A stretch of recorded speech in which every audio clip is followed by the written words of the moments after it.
బీహార్ రాజధాని పాట్నాలో భారీ హింస చెలరేగింది. హైవేపై జరిగిన రోడ్డు ప్రమాదంలో యువకుడు చనిపోవడంతో స్థానికులు ఆందోళన చేపట్టారు. రోడ్డును దిగ్బంధించారు. పలు వాహనాలను ఆందోళనకారులు తగులబెట్టారు. స్థానికుల ఆందోళనలతో 30వ నంబర్ నేషనల్ హైవేపై ఎక్కడి వాహనాలక్కడ నిలిచిపోయాయి.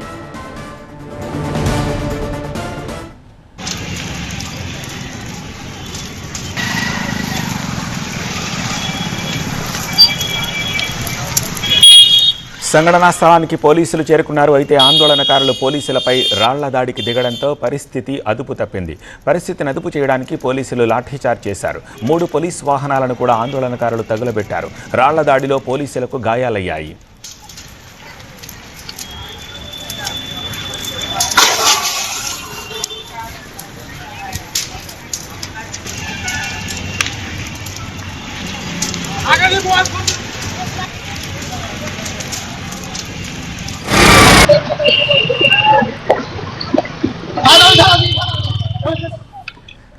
మనీష్ అనే యువకుడు హైవేపై రోడ్డు దాటుతూ ఉండగా బస్సు ఢీకొట్టింది. ఈ ప్రమాదంలో స్పాట్లో ఆ యువకుడు చనిపోయాడు. దీంతో ఆగ్రహం చెందిన స్థానికులు ఆందోళన చేపట్టారు. సంఘటనా స్థలంలో భారీగా పోలీసులను మోహరించారు.